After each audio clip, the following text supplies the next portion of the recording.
Welcome to Blue Koala Office Solutions. We are here to help you grow with competitive rates and reliable sources, allowing you to expand and develop in an efficient way.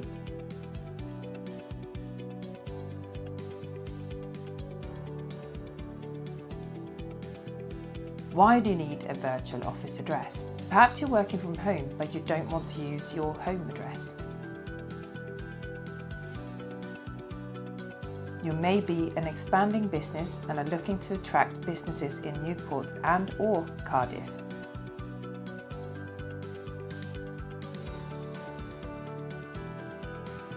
Are you looking for an address you can register with Google and SEO? We offer flexible short-term agreements, super high-speed fibre, 24-hour access and security, meeting room for up to 6 people. We are located in Whitchurch, Cardiff, with easy access from M4 and A470, and as well as the meeting room, we also have a podcast studio and a film studio that you can rent on an hourly basis.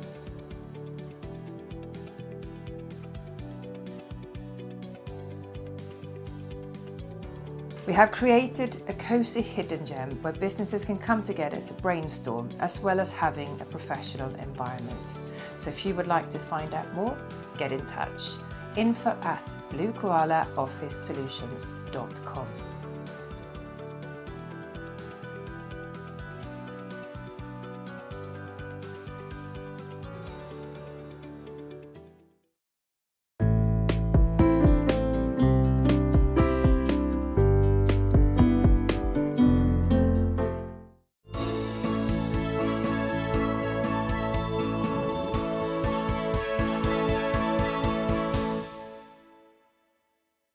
Hello and welcome to Cinebounce Live, and today we're going to talk about business mentoring with Mark Jarvis. We are, and we were talking about this off air, okay? And you've got business coaching, and you hear a lot about business coaches, I'm a coach, blah, blah, blah. And then you've got business mentoring. Now there is a definitive difference, and we've decided that we wanted to answer some of these questions. And so we decided to bring an expert kind of into the studio to talk about that exact subject. So we invited Mark Jarvis, of course. Mark, welcome to the show. Thank you, Jamie. It's an absolute pleasure to be here. The pleasure's ours, mate. The pleasure's having you here. You're an absolute gent, and it's great working with you. We absolutely love working with you. So I did make the mistake of calling you a business coach once, which you kindly gave me a rap on the knuckles. So let's talk a little bit about, what is the difference between a business coach and a business mentor? It's a great question, Jamie, isn't it? There are so many terms that we use in our modern world, so many nom de cultures that we give ourselves, so many titles that we give ourselves. But the reality is, do we really understand what the difference is and what these terms mean? And I think business coach, business consultant, business mentor, all of those things, I think they just get a little bit mixed up. So I think it's probably worth just expanding a little bit and talking about what those things really mean, so that our listeners can perhaps decide what might be the right solution for them. Fab. Okay, so let's talk a little bit about, what is it? Okay, let's go business consultant first then. Okay, so consultancy really it often is with an individual, perhaps with a bit of business experience, might go into an organisation or into a business to overcome or to work on a particular project. So if the business or the organisation has something that they are building, perhaps it's an invention, perhaps it's a new product or a new service, the consultant might go in to do some background, to do some research on that product, to understand whether there's a market for it, and offer consultancy services to add to the information, to the knowledge base for the business in order that they can go off and launch that new product or service. So that's a brief overview, if you like. Fantastic. And what about business coaching? What would you say the business coaching kind of involves? A great question, Charlotte. And for me, coaching, if you think about the term coach and the way that we use the word coach in other parts of our lives, so sports coaching, I think, is a really good example. Sports coaches are often there to work with somebody to improve their performance. to reach a certain goal, and once that person has reached that goal, the coaching is finished. So it's often, again, a little bit project based. Often coaching tends to be for a fixed period of time, perhaps not necessarily a short period of time, but it tends to be a fixed period of time, and it tends to be about fixing problems. So we hear this a lot in marketing, that we talk about coaching to solve a problem in a business, to solve a problem in our sports performance, to solve a problem in something else. So coaching is often about looking at a particular problem and trying to solve that problem. Okay, that's a good definition. I like it. What about business mentoring then, if we go into that? Sure, and again, mentoring, if you take another step beyond that, sort of teaching, consultancy, coaching, and then mentoring. Mentoring is, I guess actually might be an interesting analogy, is to look at the National Health Service, for example, and our health service industry generally. So our National Health Service and our general practitioners, our doctors, are there to fix a problem that we've had. They're very much symptom-based. So if we have a symptom, a health symptom, we go and find our GP, we go and find a doctor, we go to the NHS, and the NHS fix that symptom for us. So that's a little bit like coaching. But we know that in our health industry, there are people that look at solving people's health challenges by prevention rather than cure. So mentoring is more about prevention rather than cure. So coaching might be about fixing a problem in the business. Mentoring is about helping businesses and organisations to prevent that problem occurring in the first place, so that you can accelerate the growth of the business, and it tends to be a longer term relationship. Okay, so you're a mentor. So how do you tell us a little bit about how you work that relationship with your clients? How, what does it look like? What does the start and the middle and the end look like with you? Based on what we've just been talking about there, in terms of where mentoring fits into the whole labelling, if you like, of roles in business support. Mentoring for me is very much about understanding where a person or an organisation or a business is, and helping them to get to where they want to be in whatever way that they want, that's going to be right for them. And that's a key difference, I think, because it's very easy to say to somebody, well, here's a program, here's a formula, follow this formula, and it will fix your business, fix your world. But the reality is that when working with people, I personally find it's more valuable to understand what it is that they want and the way that they work, to help them get to where they want to be without the blockages that they will see along their learning journey. Okay, so effectively you could come into a business, assumingly with the work that you do, you're looking for people that have been in business a while and are now almost plateaued, and then you're looking to mentor them past that plateau back into success. Am I right? Yes, it's a good way of looking at it, Jamie.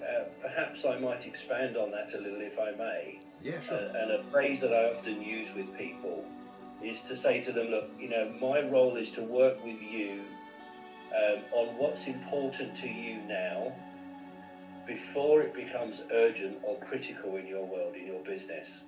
And again, this is not about fixing problems in a business, fixing situations. This is about seeing those things coming, so we can work with somebody on what's important, whether it's sales or marketing or personal growth or business growth or leadership or management, whatever it might be, to work with that person or that group, that organisation, on what's important, so that it doesn't become urgent or critical and it impacts the performance and profitability of the business. Would you say mentoring is something that you almost do you stick with the same company for many years? Because it's a really kind of long-term relationship that I think everyone needs a business mentor. Sometimes we need a coach. There's various different degrees of when you need the different services as well, I think. But do you tend to sort of work with people long-term as a mentor? Absolutely, Charlotte, and therein perhaps lies a difference, because coaching sometimes maybe a shorter term. When I say short term, I don't mean weeks. It may be months and years that you may work with a business coach in similar way that you would with other coaches. But mentoring really is something that you go through pretty much forever, if you like, until the business or the organisation decides that they're going to exit or move on or sell. Not always, but it tends to be a very long-term relationship, Charlotte, yes. So what is the end goal? I mean, it seems like I like to think about goals and targets and that's my kind of mindset, right? So if I was working with you as a mentor, and you've come into the business and you're working with us as a mentor, is there an end goal, or is that defined, or is that what you do, or or do you, when you reach your goal, you move on to the next goal, or do you work with people over 3 year, 5 year, 12-year plan? Is that kind of just to encase a little bit of what you do? Is that the type of thing? Again, I come back to the point I made a moment ago, Jamie, when it's about what the individual, what the organisation wants.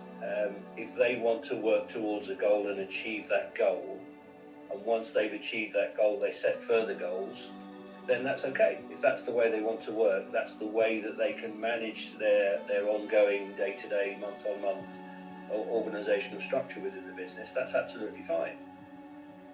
My view on goals is that because they're fixed, where do we go once we've achieved that goal? Yeah. Our only option is to go on and set another goal, and therein lies a bit of a challenge for me, and perhaps we don't have time to get into this particularly today, but it's a really interesting thought in that for me, owning and running a business is a journey. In the same way that life is a journey. And it's not about winning the journey, winning life, if you like.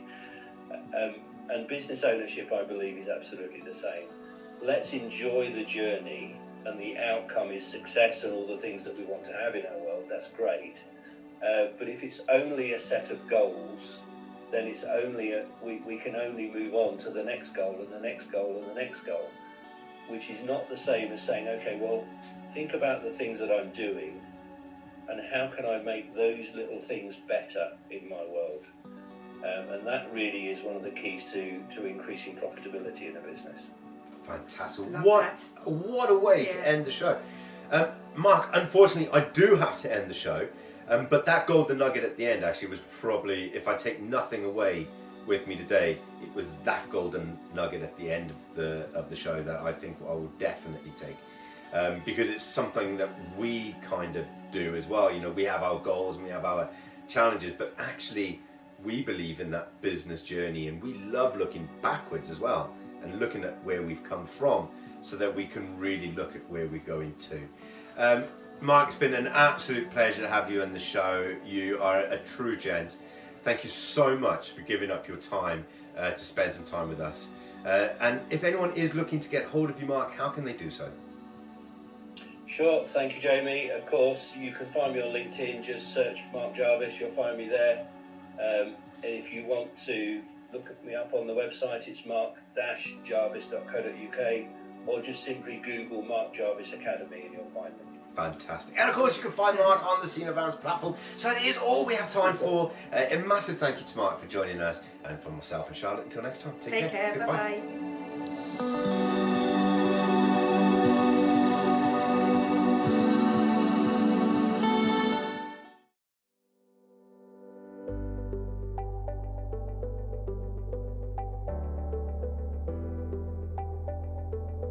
Hello and welcome back to Sinobounce How To. So today I'm going to teach you how to add an event. It's very, very simple. All you need to do is go to your profile tab, which of course you can find at the top of the screen with the little logo. Go down, click profile, and you'll come to this page. What I want you to pay attention to is this bit down here. So all you need to do is click add event. That will bring you over to the form, and then you literally just fill out the details as you wish. Okay, so I'm going to just create some details on here. To set a single event, you would just select your days as you would normally, the time you want to start and the time you want to finish.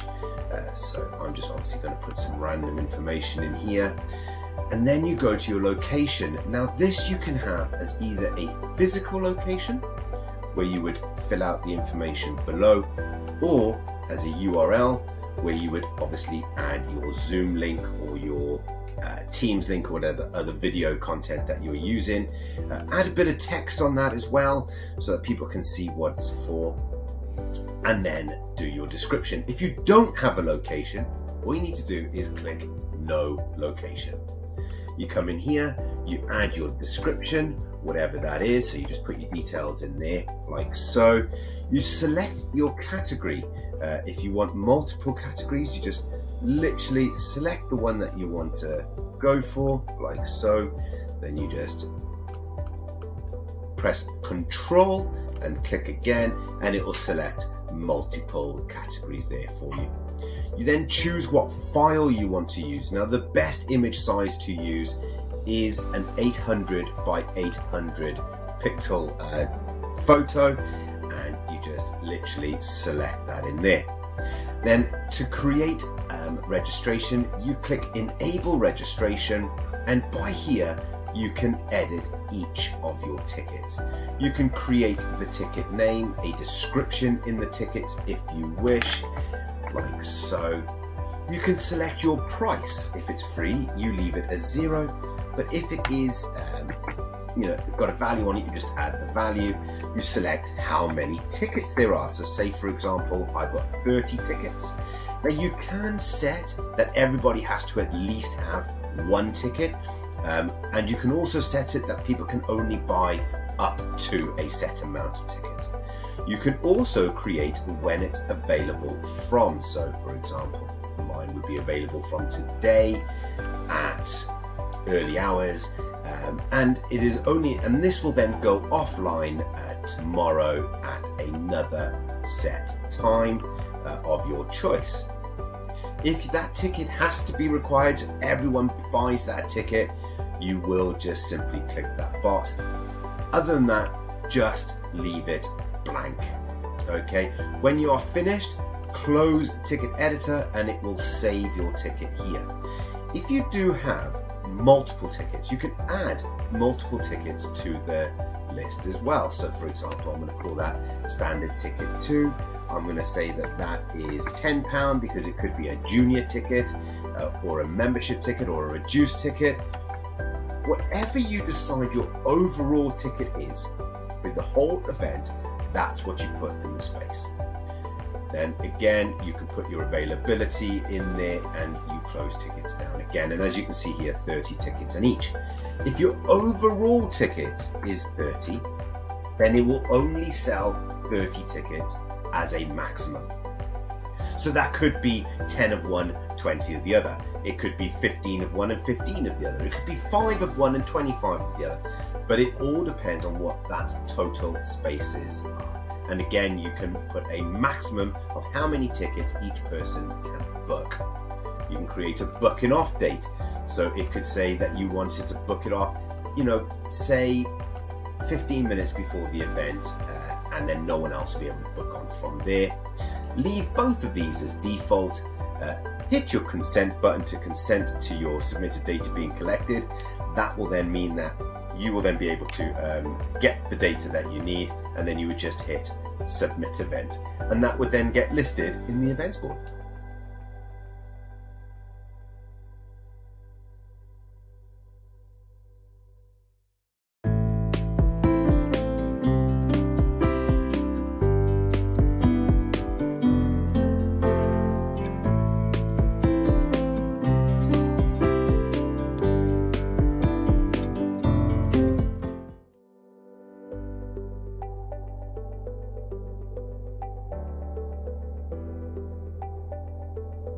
Hello and welcome to Scene Abounds, and today I'm going to teach you how to add a blog. So what you would do is you would log in as normal. You would click your profile, you tab down here, and you would go to your profile setting, and that will take you to this page. You'll see a pulsing button right by here. All you need to do is click add, and you'll see a list of the different things that you can actually add to the site. Today we're going to select blog. You click on the blog and you would come down here. You would put your name by here because obviously you are the author. So I'm just going to add my name. Then here you would put your blog title. So let's just call this a test blog, and then you would actually write your blog content. You can add bold lettering, for example. You can add whatever you want. I'm just going to write a very short one. I'm just going to write a short blog just so that you can see how it works. I'm going to highlight short, and then I'm going to put in a link of some description. Okay, to do that, you write in what you want the link to be, hover over the little anchor by there, and you can just put your URL in there. So let's go www.ssupport.co.uk as an example, and that is now a link, and that's how that bit is done. You select your category, and we have an array of categories by here. My default one obviously is the same as that, but if you do want multiple categories, you just simply select multiple categories. You enter your location. This is just so that your blog can be geolocated. And then when you are finished, you add your image, whatever the cover image is of your blog at the time.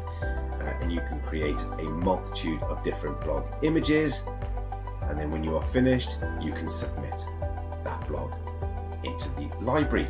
And then, as always, when you have finished your blog, and I'm not going to submit it today, it will show up on the interesting stuff page. And when you go here, you will see a whole array of blogs from all of our members. And that's it. If you need any help, just give me a shout. Thank you very much. Take care. Goodbye.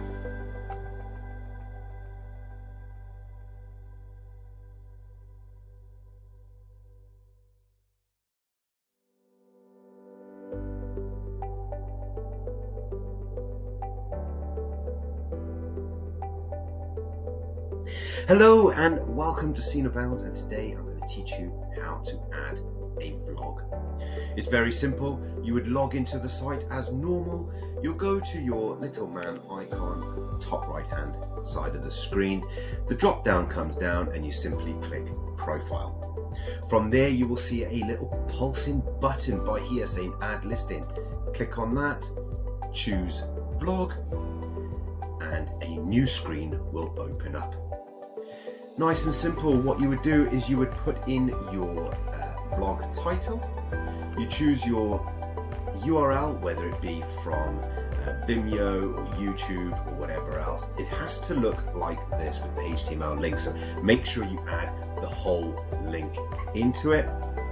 Then you put your description, so details in here, and remember, the better the description, the better that it will get SEO'd. You would add your image, whatever your blog title is, or YouTube video thumbnail is always better as well to add by there. You select your category in which your vlog is current to, and all things PR, which is what I've got here, and then you would simply hit submit listing, and that's it. It is as simple as that to add a video vlog. Any questions, all you need to do is drop me a line. My name is Jamie. Thank you very much. Take care. Goodbye.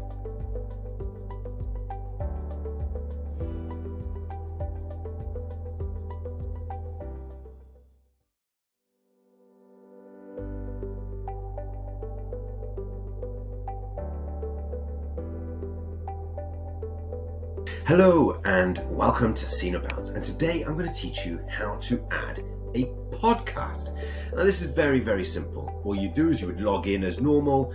You would go to your little man icon at the top right hand side of the screen. That drops down and you just select profile. From there you'll see this screen and you will see the little add listing button by there. you go down to the drop down and you would select podcast. Now, you don't have to be the author of the podcast in order to add a podcast to the See No Bounds platform, but you do have to be a paid member. What you would then do is you would put your title of your podcast in by here. You would add your description, like so, and you would add your cover image, like so. So that's all the details there that you need for that. And then you would go to your individual platforms where you will find the information that you need. So Spotify, Google Play, and App Store, which is the 3 partners that we use. And all you need to do is just drop them into your list by there, and that will then show up on in our library. Now, you do add a location, and the only reason to do this is so that people can geolocate where your podcast is being produced from. You would hit submit listing, and once that is done, they will show up here in the podcast library. I'm not going to click select today because it doesn't need to be done. But as you can see from here, you can see other podcasts that are in there. And if I click on this one, for example, you'll be able to see the buttons in which you can select and play. And it is as simple as 1, 2, 3. If you need anything else, feel free to drop me a line. My name is Jamie and Charlott. Thank you very much. Take care. Goodbye.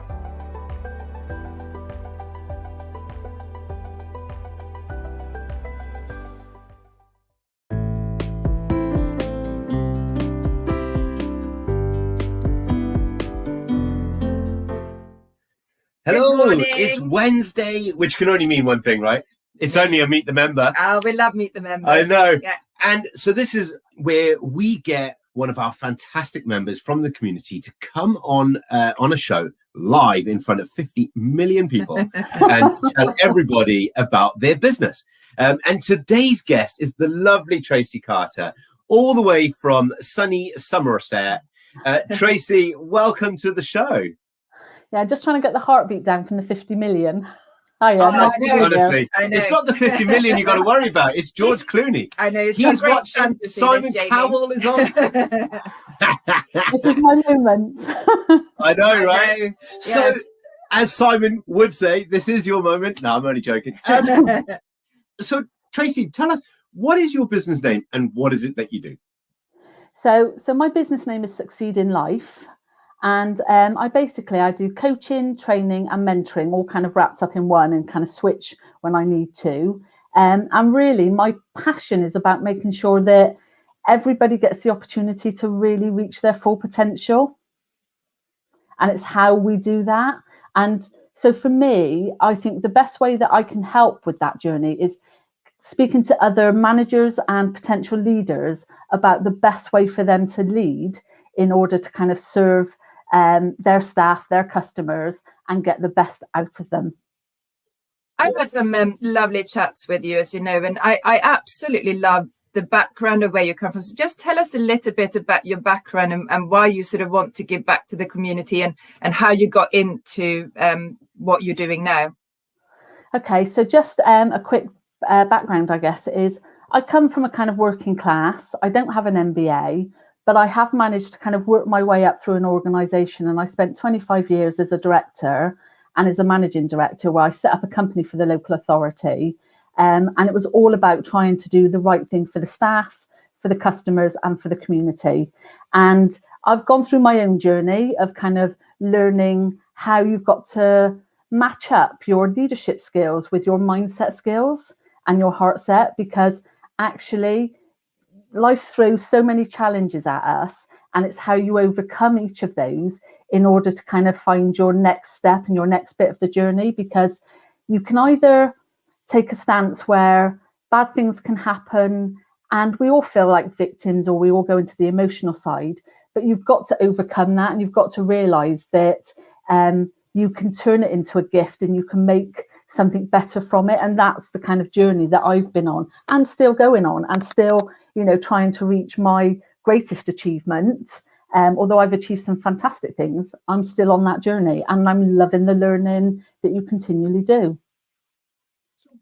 What got you I mean, obviously, very successful job in a very successful industry. What made you decide that coaching and self-employment is the route that you wanted to take? What was that turning point for you? So I think when you're in an organization and you're developing yourself, so for me, leadership, and I think my defining moment in leadership was around about sort of 2004. And then you grow and you I think you become more authentic in what you're trying to do. But then when you have things in an organization, so when I set up a particular company, I knew what needed to be done. And then there were things that different changes in kind of management and everything else. And I had to make a choice about whether I was going to continue to be authentic and deliver what I believed in, or whether I was going to just accept being told what to do, even knowing that wasn't the right thing to do. And I don't mean that to sound arrogant, but for me, it was about believing in myself and being true to myself. And because I couldn't do that going forward, it wasn't right for me to stay there. So I needed to kind of move on.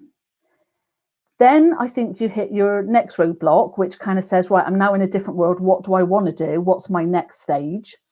And for me, I think there was something about I needed to really decide what that was, because I could have gone back into more corporate jobs, but I didn't want to do that because I'd achieved setting up a company and running it.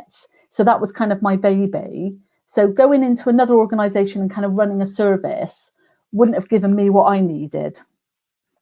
So I took a while to decide what it was. And I decided I wanted to set up a coaching business because I've got sort of 30 odd years of being in business, going through a number of kind of different bits of learning and also being very successful. And I wanted to share that with others because, I've got children. I see how sometimes people can be their own worst enemy because they believe the stories that go on in their heads. And actually, they don't get to reach their full potential. And for me, that's a crying shame.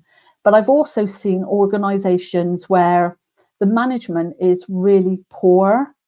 And actually, the damage they do to people is unbelievable because they can put people down. They can make them feel low self-esteem and stuff. So for me, I have an opportunity now to kind of try and change that and put my stamp on kind of business by bringing my experience, my insights to help people to do things better. It's very interesting you say that because I've come from, very corporate industry where I was one of 3,000 members of staff. Yeah. And actually, I was very lucky. I had a great manager above me. Yeah. However, not so great above her. So even though my manager was very enthusiastic, she was very sort of encouraging and driven, and she got me. That was the biggest thing. Yeah. Because staff are people, right? And the biggest problem within management is they look at you as numbers. You're just a number on the team, or you're just another member of the team. But we're actually all human beings with our own problems, our own issues, our own self-esteem, whatever the situation. And it takes a massive amount of skill, and it is skill, to be able to manage those individuals, which my manager had down to the T. She understood me better than I understood myself half the time, which is a miracle. But one thing that is massively prudent in any organization is people are given managerial roles, but they're not taught how to be managers. No. They're not guided. They just go, right, you've been promoted. And then they go in and a lot of time it's in all good faith that they try to do their best, but with no skill set. And I'm assuming that's what you bring to the table, right? So you bring that skill set to them. Yeah. The hardest bit is the people you want to work with that need your help the most are the ones that actually don't think they need the help. And so it's hard. So I'm trying to go after a market that probably don't want the skills, don't want the kind of the support necessarily, but they need it. And so that's where I think organizations really need to think about how they're going to develop their next generation of people that are going to kind of take their businesses forward. And I think the one thing for me is I talk a lot about finding your voice, because I've been on both sides. I've been in management and I've been a member of staff where, I've done stuff where I've been at the lowest level, so you recognize straight away then you have no voice. Because if people don't want to listen to you and they won't hear you, there's nowhere you can go. And so for me, the learning I did then was, while sometimes you can't influence people or you can't change them, then you have to do the work inside, because otherwise you get so disgruntled, you get negative, you get despondent, and it all then becomes a fight and anger and kind of emotions and everything else.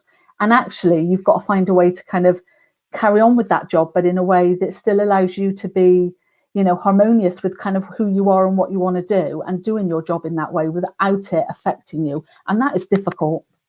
That's really hard. We've both experienced that, haven't we? Yeah, we have. But I think it's also so important for large organizations. You say it's quite hard because sometimes people don't recognize that they need the help.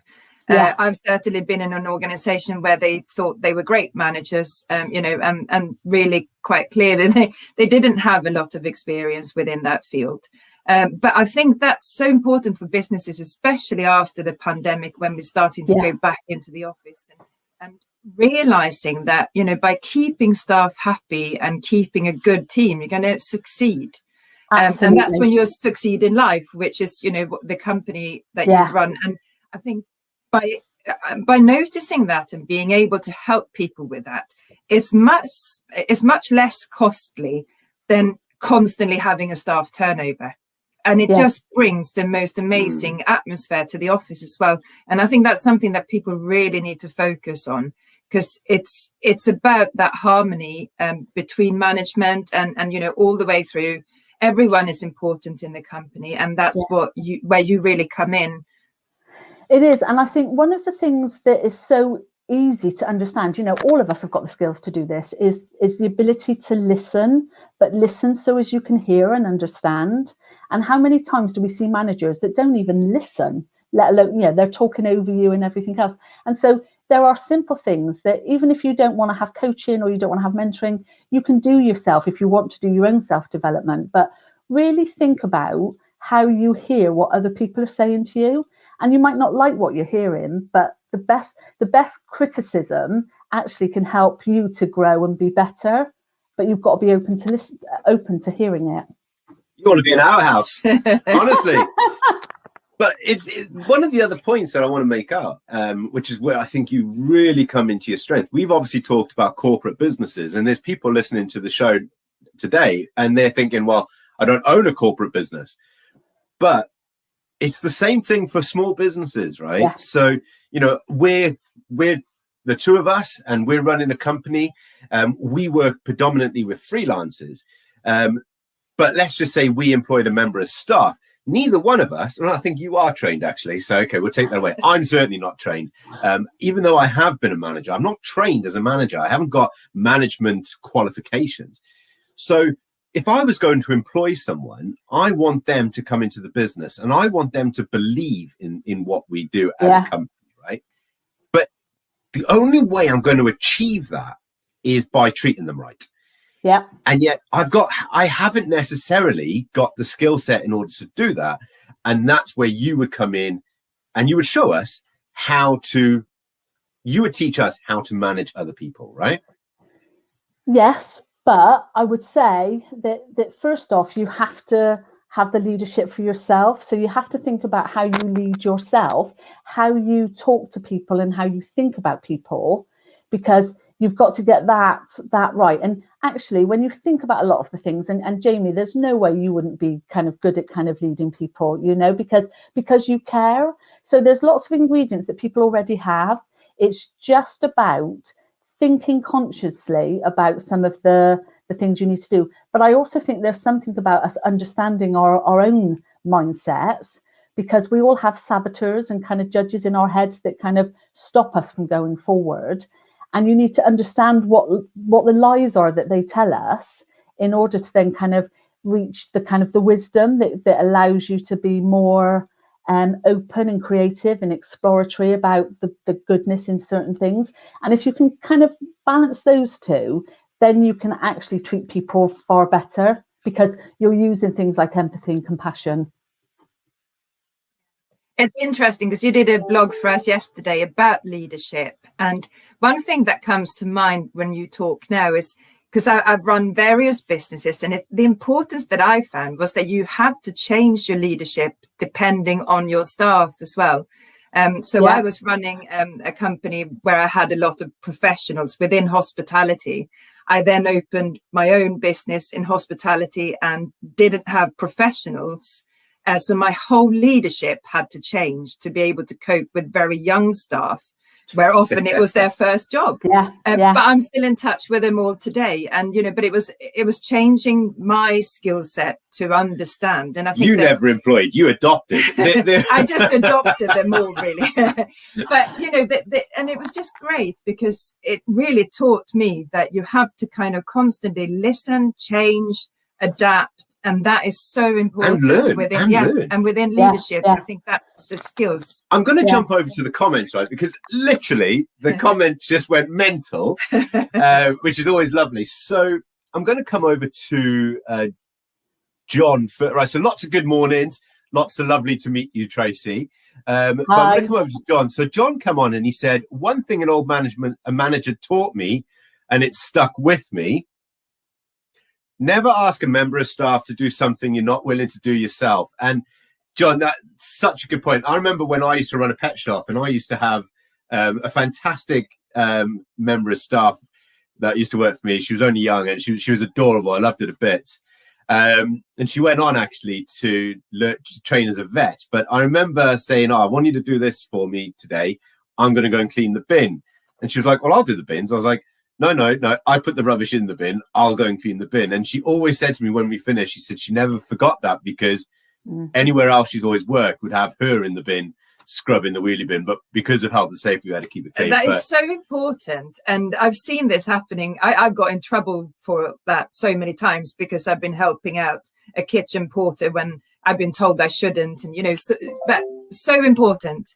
Yeah. Thank you, John. So, very good, John. Very good point. So, sorry, Tracy, did you have anything to say on that? All I was going to say, because when I used to run the Bristol Waste Company, I actually went out and did the bins with the guy, fully clothed up in all my PPC and stuff, but PPE, sorry. And actually, that's where you gain the respect, because they'll, I have to be honest with you, I could only do it for half a day. That was about my limit.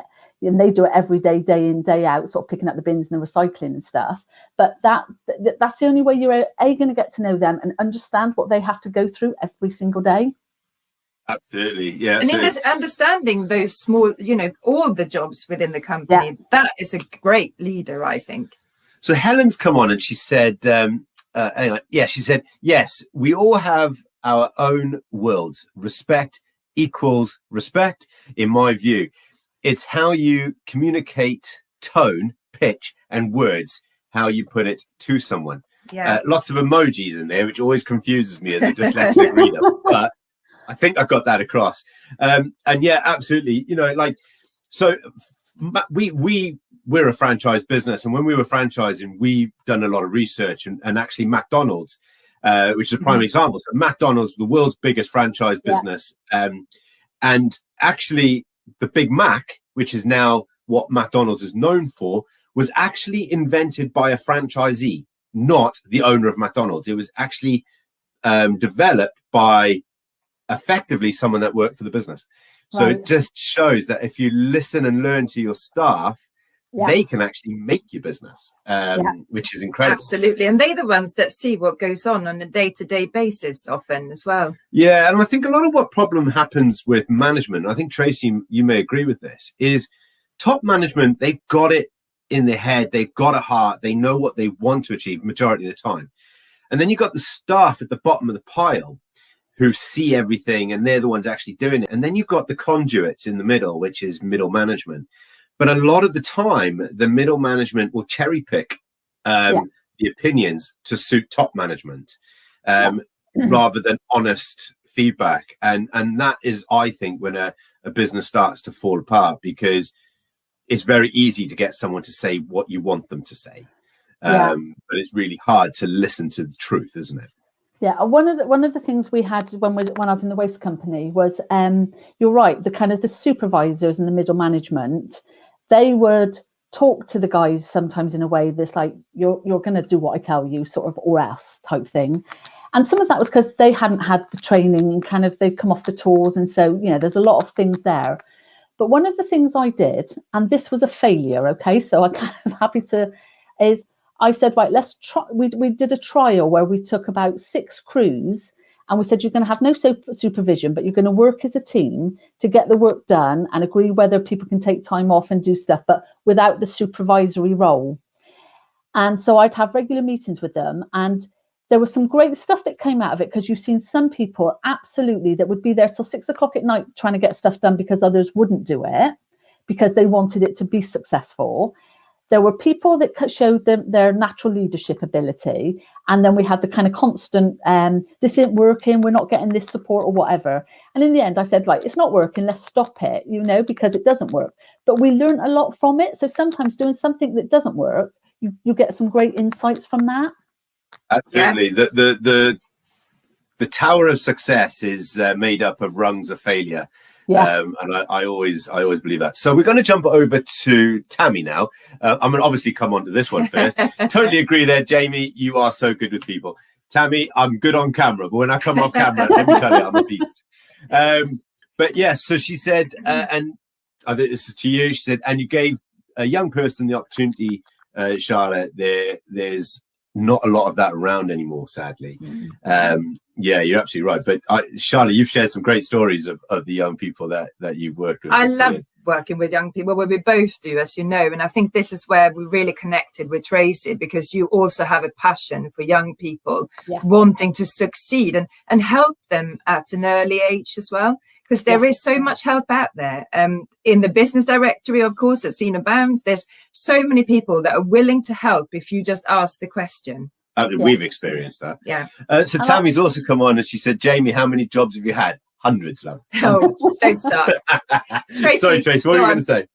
The only thing I was going to say, because I think one of the things that's a barrier to some of this around coaching and mentoring is, and I've seen lots of training going on to do high price coaching, high price programs. And if you don't charge high prices, people don't value what you're going to do.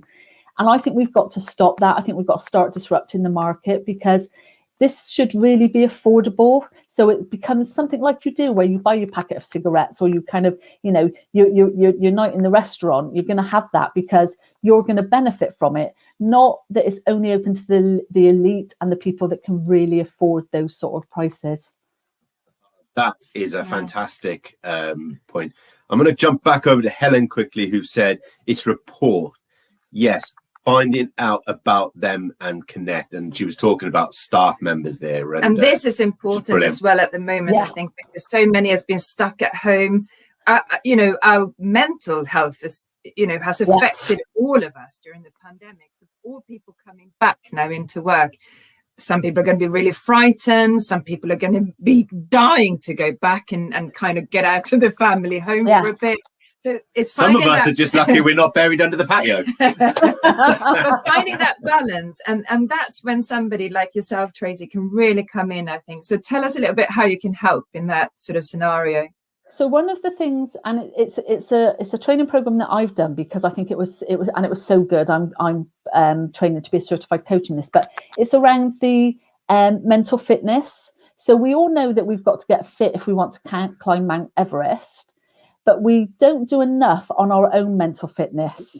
And actually, it's about how do you build your mental muscles to kind of deal with that negativity talk in your head and kind of quieten it down, be able to take control of your feelings and your emotions and turn them into a positive mindset. So as you can actually have the capacity to kind of deal with the challenges that life throws at us with a positive mindset, and not getting eaten up by the emotions, the anxiety, the kind of, the imposter syndrome, all those things that kick into our minds.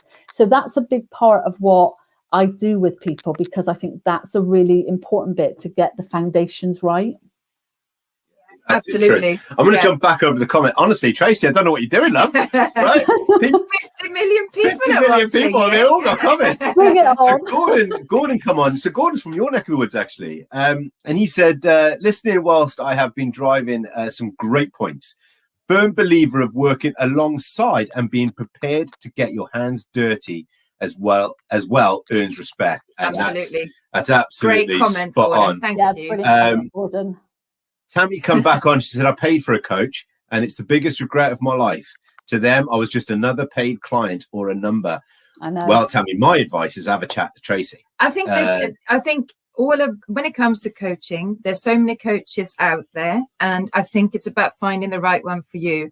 And every single coach, if I'm right, Tracy, will give you a consultation for free. Absolutely. So like you would with anything, shop around, because you've got to click with the person that you're working with, so you don't just become a number. Because I think there's we're all different people, and we're all going to click with different people. So yeah, you've got to have that rapport. Absolutely. Yeah. Right, let's jump back over. My gosh, Tracy, honestly, right? We're going to be here all day. I miss working with young designers. Yes, they took up a lot of my time, but having that one-to-one learning and my hands-on approach made Alicia's experience memorable. Well, hopefully Alicia's listening, Mike. But yeah, it's. I think what Mike is saying there is true. You know, sometimes teaching someone else is time-consuming, but you teach them in a way that suits you as well, doesn't it? So, and it's also about teaching them about life and how to move forward with their career as well. And I think this is important. Yeah. And I know that's where your passion is as well, Tracy. Yeah. And it's got to be what's right for the individual, you know. So I think there's got to be an amount of honesty with any coach and stuff. Is if you can't help that person, then say it, you know, and kind of, you know, pass them on to somebody that can do that, you know, because at the end of the day, the market is saturated with coaches, you know, so you should be able to find somebody that can kind of help you, but you've also got to want to be willing to do the work. Yeah, I think this is the best comment made so far. The best bit was when she had to teach me something new. I love that. If ever you've got a problem with your iPhone, ladies and gentlemen, find yourself a 16-year-old and they'll sort it for you like that. So I'm going to finish off with a couple more comments. So Helen said, that is fantastic. I'm just starting out as a health coach. I have functional neurological disorder. I want my coaching to be affordable, but also earn a living as I'm getting back into work myself. So yeah, I get the neurological condition as well. Oh yeah, this is another good one. I heard recently, you always learn for someone who's better than you. And that is absolutely spot on. I always say, if you open your mind up to young people, they will teach you more than you can ever teach them. Yeah. So Helen, not Helen, I've got Helen on my brain now. Tracy. I think we need to connect Helen and Tracy. Absolutely. I think it will have a lot in common. Because, it's a lot of synergy there. So it's been a fantastic show. Love having you on Meet the Member. And our 10 minutes turned to 25 minutes. I know. That is always a good sign, right? When you look at the clock, you go, oh my God, where's the time gone? But Tracy, it's been lovely to have you on the show. And it's really strange and kind of, I don't know, humbling really, because when we first met a few moons ago now, it was in the world of Zoom, right? Yeah. And you were quite anxious about virtual and coming on live shows and stuff like that. And I'm going to admit, you've been the absolute star of the show. It's so lovely to see you as a person grow over the last sort of couple of months. So, and I just wanted to say that really, that I'm proud of how far you've come, stepping outside your comfort zone. But I'd like to thank both of you, Jamie and Charlotte, because what you do, I think, is really phenomenal, because you do reach out to people, you do offer those opportunities, and you help people step out of their comfort zones as well. So thank you to you, because I think if you didn't do what you do, then there's a lot of us out there that probably wouldn't ever kind of get paired up with other people, and we wouldn't have a place for our voices to be heard. So thank you. That's very kind. Helen has come on and she said, I would love to connect. Just starting out on this journey, listening to your work is an absolute inspiration. Oh, that's fantastic. Helen, what we will do is Charlotte will jump on the comments afterwards, because Charlotte does that. Honestly, if I did it, you wouldn't understand what I'm saying. But so Charlotte does all that, and she'll make sure that Tracy's details are in the chat so that you can connect. However, if you do go to the best business directory in the whole wide world, which is seenobounds.co.uk, you will be able to find Tracy and her business in the business directory. But where else can they find you, Tracy? So I've if you want to contact me, it's tracy@succeedinlife.co.uk. And that's the same for my website, succeedinlife.co.uk. And yeah, I'm on the directory and stuff. Reach out, happy to have, you know, conversations with anybody that's interested. It's free, you know, let's connect and see where we can go. And one final comment is Gordon come on and he said, Tracy, I love your ethics. So do we. So do we. Yeah, absolutely. And on that bombshell, we're going to have to end the show. It's been absolutely lovely having you here, Tracy. We love working with you. We love having you as part of the community. And I genuinely can't thank you enough. So thank you so much for your time. More than welcome, and lovely to see you again. Thanks, everybody. Thank you. We look forward to seeing you soon. And we'll see you back here later on for story time with the lovely Natasha. No. We got a whole day. We got live cooking today. So yeah, tune in. 1:30. We're making a Lebanese salad. Ooh. Yes. Well, what do I know, right? We will see you back here very shortly. And Tracy, you have a lovely day. To everybody watching and listening, thank you so much for your continued support. We will see you again soon. Take care.